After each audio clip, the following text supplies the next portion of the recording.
E aí, pessoal, tudo bem? Maravilha! A gente vai trabalhar, aliás, vamos continuar trabalhando com plano de negócios. Não adianta fugir desse tema, não adianta falar que é chato. Se você é um empreendedor, você tem que aprender a conviver com a parte burocrática da coisa, tá bom? E o plano de negócios vai ser, como eu disse na aula anterior, aquilo que vai te dar a direção. Para não ficar tão maçante, tão cansativo, e eu sei que é maçante e é cansativo, por mais que seja, digamos assim, o nosso filho que está nascendo, a nossa empresa, o nosso negócio, o meu plano de carreira, meu plano de investimento, seja o que for, chega uma hora que cansa, parece que é muito repetitivo, você vai lembrar, poxa, mas será que eu já não disse isso? Será que eu já não escrevi isso? Será que eu não fiz isso? Pois é, engole o choro, arregaça as mangas e vamos para a primeira parte, que é a parte do trabalho burocrático. Se você e a sua empresa sobreviver ao trabalho burocrático, sobreviver a todos os questionamentos e respondendo de maneira séria, a chance de sobrevivência da sua empresa, do seu negócio, do seu projeto vai ser muito grande. Então vem comigo nessa caminhada, tá bom? Bom, como referência bibliográfica, eu tenho que utilizar o Serviço Brasileiro de Apoio à Pequena Empresa, tá? O SEBRAE. O SEBRAE ele tem um material muito rico, muito material disponível gratuitamente. Ele acaba que é realmente um apoio muito grande ao empreendedor. Só, digamos assim, uma coisa que eu falo assim, vamos tomar um pouco de cuidado, é no acesso ao crédito.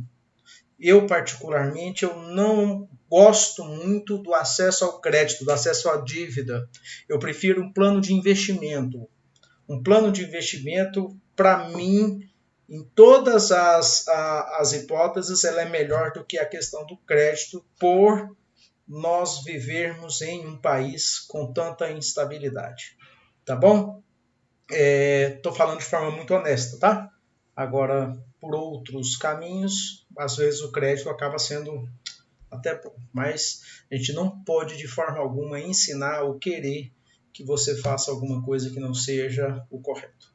Vamos lá então? Bom, a gente vai aprender hoje o que é o sumário executivo, tá? Diferentemente de um trabalho acadêmico, o sumário executivo ele é uma espécie de resumo, mas uma espécie de resumo do seu negócio, não vai te dar todos os detalhes de todas as partes do plano de negócio. Tá bom? O que a gente vai ver? A gente vai ver o resumo dos principais pontos do seu plano de negócios e do seu negócio. A questão de todos os seus sócios, dos empreendedores que estão juntos com você nessa empreitada, a experiência pessoal de cada uma das pessoas, o que cada um vai fazer, quais são os dados específicos do seu empreendimento, qual é a missão da sua empresa, quais são os setores de atividade, qual é a forma jurídica dela, vamos aprender o que é isso, qual é o enquadramento tributário, qual é o capital social e qual é a fonte de recursos. Gente, esse é o plano de negócio inteiro? Não, é só o sumário executivo. Hoje a gente vai focar nisso, sumário executivo. E terminando, faça já o sumário executivo. Professor Ferdinand, eu ainda não tenho ideia do meu negócio. Primeira coisa, aprenda a ser criativo. Inventa, tá? Cria alguma coisa para que você possa experimentar. Pode ser uma fábrica de globs. Você sabe o que é isso? Eu também não sei. Estou inventando. Cria alguma coisa.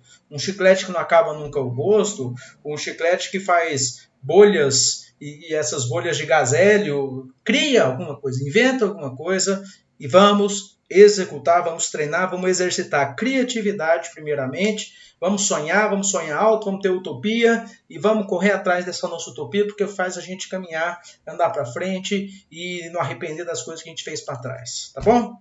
Bom, a gente começa então com o resumo dos principais pontos do seu plano de negócios. Quando a gente escreve um plano de negócios, a gente tem que fazer com que a pessoa consiga se apaixonar pelo nosso negócio, ou pelo menos não chamar a gente de tão louco, tá bom? Então você tem que explicar o que é o negócio, quais são os principais produtos ou quais são os serviços que você vai oferecer, quem são os seus principais clientes. Quando você está falando quem são os seus principais clientes, é importante você focar em idade, às vezes em gênero. Ah, o meu produto é muito geral, será? Será que é mesmo? Tá certo? Se for, como que é? Como é que você descobriu isso? Foi através de pesquisa? Para dar credibilidade para aquilo que você está falando. Onde é que vai estar localizada a sua empresa? Ah, minha empresa vai precisar só de um coworking, ou então vai precisar somente de um local alugado, vai precisar de uma barraquinha. Mas escreve, delimita isso, onde que vai ser localizada a sua empresa, quanto de dinheiro que você precisa, qual é o montante desse capital que precisa ser investido, qual que vai ser o faturamento mensal. Lembrando, o que é faturamento mensal? Tudo aquilo que você recebe, só a parte daquilo que você recebe, tá certo? Qual que é o lucro que você espera receber? Ah, o lucro, o que é o lucro? Lucro é a receita menos a despesa. Toma cuidado, toma cuidado, não queira um lucro tão abusivo de início. Implementação da marca, outras coisas, saber precificar as coisas, tudo isso você está mostrando para a pessoa que está lendo o plano de negócio que você projetou isso. Ah, e a questão do tempo vai indicar se você está planejando ou se você não está planejando. Por quê? Você vai dizer em quanto tempo que você espera que o capital que foi investido retorne para você. Tá? Bom, um segundo aspecto importante é, cara, igual aquele grande general, né, o general estadista, né, perguntou, olha, quem vai estar ao meu lado na trincheira? Bom, isso importa? Perguntaram para ele, né, e ele falou assim, mais do que a própria guerra. Quem que vai estar do seu lado na sua sociedade? Então é isso que você precisa mostrar. Dados dos empreendedores, a experiência profissional e a atribuição de cada um deles. Aqui você vai, nesse campo, você vai informar quem é quem na sua empresa, quem é quem na sua sociedade, tá certo? Professor, eu não quero fazer sociedade, eu quero ser sozinho. A gente vai discutir isso já já, tá? O que é o melhor, sociedade, sozinho. Todos têm vantagens e têm suas desvantagens. Eu vou mostrar essa vantagem de você não embarcar sozinho. Tem mais vantagens do que desvantagens, tá bom? Mas nesse campo, você vai informar os dados dos responsáveis pela administração do negócio, vai fazer uma breve apresentação do seu perfil, vai destacar os conhecimentos, as habilidades, as experiências que cada um traz, ou seja, tudo que a pessoa fez anteriormente, você vai colocar breve no papel.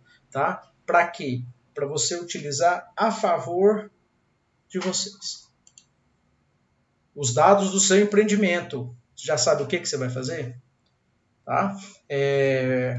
Você vai informar qual é o nome da sua empresa. Quando a gente vai falar nome da empresa, você tem que saber que tem dois tipos de nomes. Um que é chamado razão social e o outro que é o nome fantasia. O que é razão social? A razão social é o nome pelo qual a sua empresa é conhecida no meio jurídico. E o nome fantasia é aquele nome que aparece no letreiro. Muitas vezes você está com uma nota fiscal, beleza, que pegou o cupom fiscal, você for lá no Burgers, não sei o que lá. Aí você está lá, beleza, e quando você está lendo a nota fiscal, está escrito lá, ó, José de Souza Faria. Eu falei, mas eu não sou. Quem que é José? José é a razão social. Tá certo? A razão social é o nome pelo qual a empresa é conhecida no meio jurídico, enquanto que o nome fantasia é o nome da empresa que o público conhece. Tá? Por que a gente tem dois nomes? Um outro momento eu te explico isso, mas você já pode ir pensando, né? Você gostaria de ver o seu nome envolvido em determinadas coisas? Porque se te acusam de alguma coisa, estão te processando. Por estar te processando, você já é o culpado? Pensa no escândalo que você pode evitar, então, ao ter um nome diferente daquele que aparece pelo qual todo mundo é conhecido. Até provar que o 6 não é o 9, de cabeça para baixo, muita coisa pode acontecer, você pode perder muita credibilidade. Tá? Então, por isso que a gente tem que sempre adotar, sempre que possível, adotar uma razão social diferente do nome fantasia. Poupa muita dor de cabeça. Bom, missão da empresa. É nessa hora que todos os sócios, todos os colaboradores, todas as pessoas que são criativas, todas as pessoas que sonham, todas as pessoas, aí junta pai, junta mãe, junta todo mundo que acredita em você e vai sonhar alto. Qual que é a missão da empresa? Qual que é o papel que ela vai desempenhar na sua área de atuação? Qual que é a razão da existência? Tá? Qual que vai ser a direção que o seu negócio vai atingir? O que, que ela vai atingir lá na frente? Se for, por exemplo, uma escola, nossa, oferecer a excelência acadêmica, transformar o cidadão em um cidadão ético e compromissado com a justiça. Isso tudo, às vezes eu falo assim, cara, mas como é que... Não é como é que pode, é o que eu quero. É a minha missão. Isso é a minha missão. Se eu vou conseguir, não sei, mas é o que eu quero conseguir. É a essência da empresa. Qual que é a essência da empresa? Então, qual é o seu negócio? Quem é o consumidor? O que é valor? O que significa valor para o consumidor? O que vale mais? Se eu estou trabalhando, por exemplo, de novo, por exemplo, escola. O que é a coisa mais preciosa? Qual que é o bem mais precioso? É o jovem. É o jovem que acredita na proposta da escola. Só que eu também não tenho que pensar apenas no meu consumidor. Eu tenho que pensar em toda a rede que me ajuda. Será que os professores que estão trabalhando comigo, eles acreditam nisso? Será que aquele pessoal que trabalha na limpeza, será que eles sabem disso? E aquela pessoa que trata o estudante na merenda, que trata o estudante na biblioteca, que trata o estudante na recepção, será que todos eles sabem da missão da empresa? Então a missão ela é muito importante. Tá? A missão ela tem que ser quase que utópica. Se ela for alcançável, ótimo. Se ela não for alcançável, não tem problema, contanto que seja a direção certa a seguir. Bom, setor de atuação. Setor de atuação é basicamente uma parte mais burocrática. Onde é que eu vou trabalhar? A minha empresa ela é do ramo agropecuário, ou seja, os negócios de atividade principal diz respeito a cultivo de solo, produção de vegetais, criação de animais, alguma coisa nesse sentido? Ou a indústria, são as empresas que transformam matéria-prima em produtos bem acabados? Sim. Será que comércio? O que é o comércio? Que vende mercadorias diretamente ao consumidor? Será que é um tipo de prestação de serviço? Ou será que a sua empresa ainda não existe? Estilo Uber.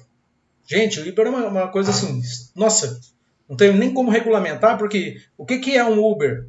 O Uber é a maior empresa de transportes do mundo que não é dona de carros.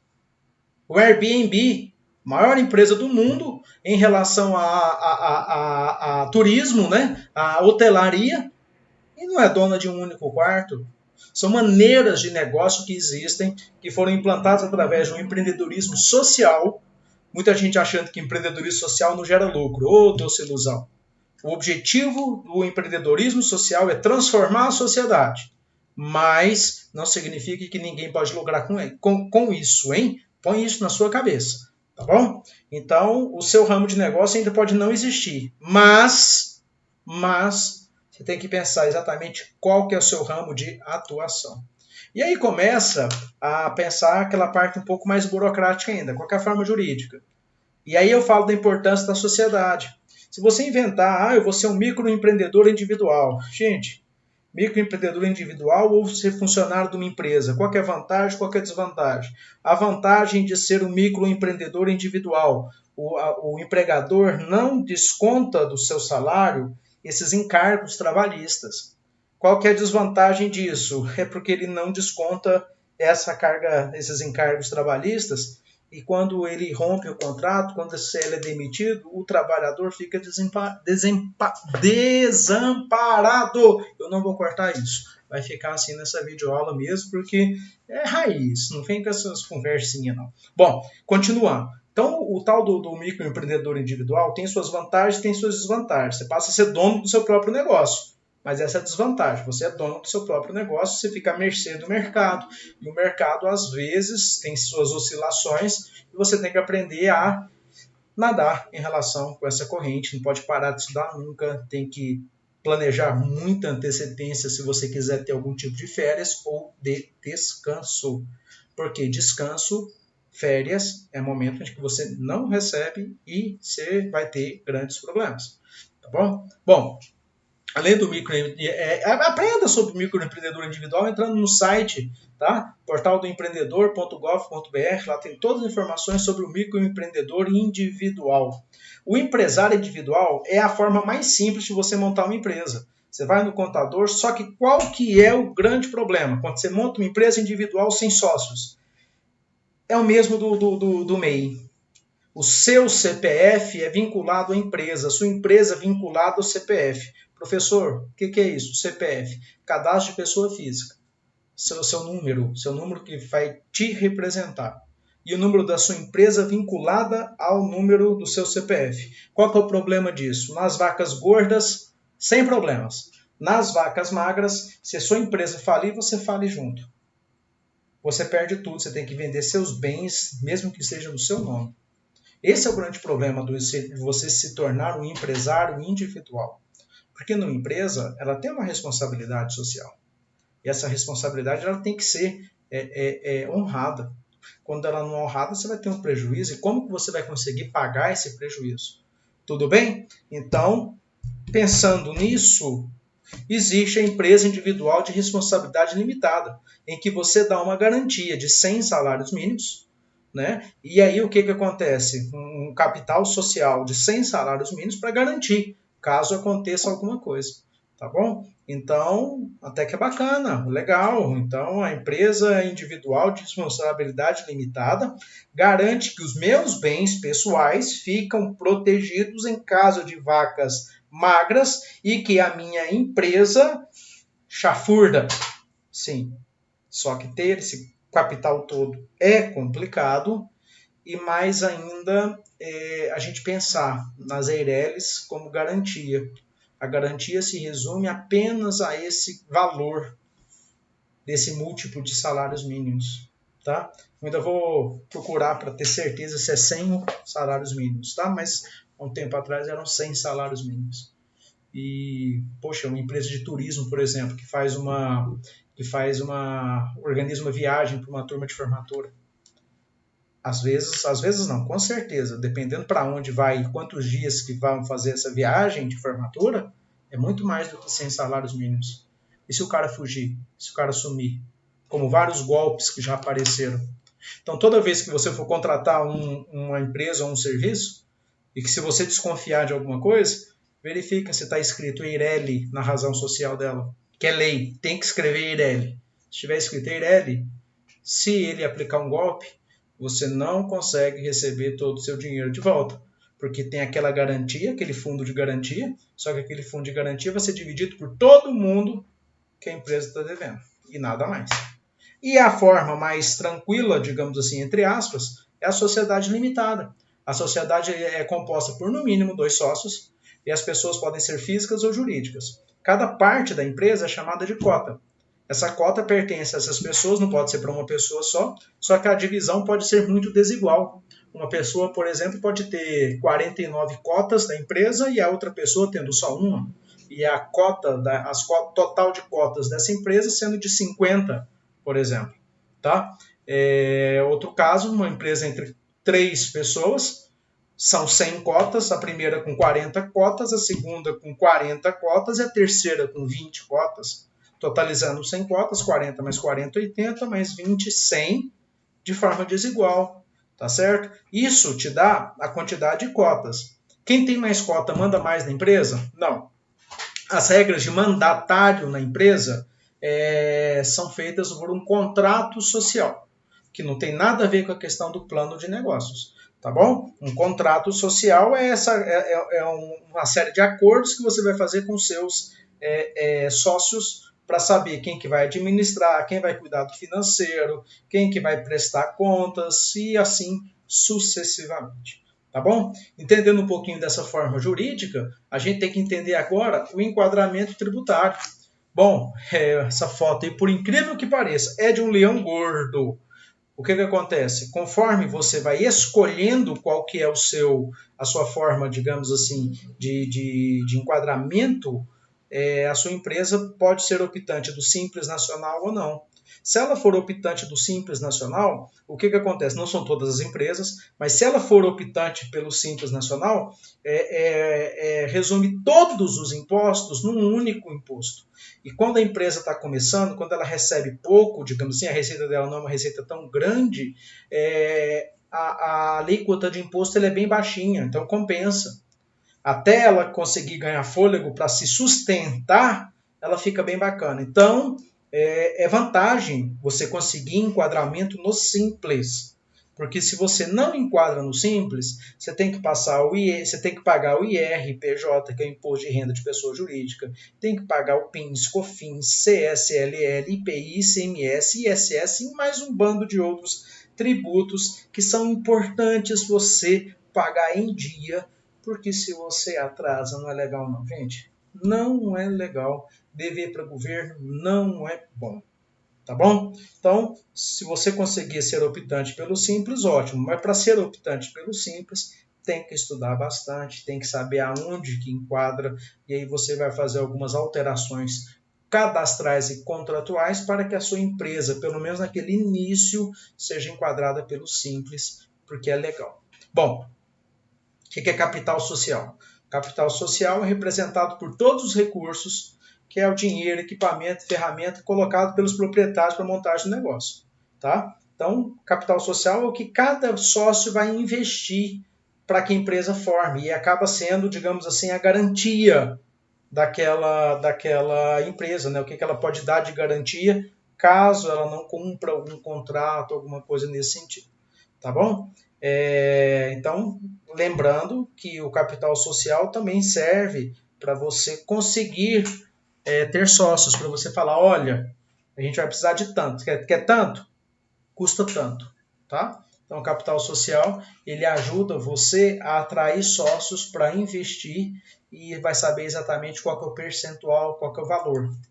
E quais são as fontes do recurso para você abrir a sua empresa. Essa fonte de recurso pode vir do capital social? Pode. Pode vir da vaquinha? Pode. Pode vir de uma herança? Pode.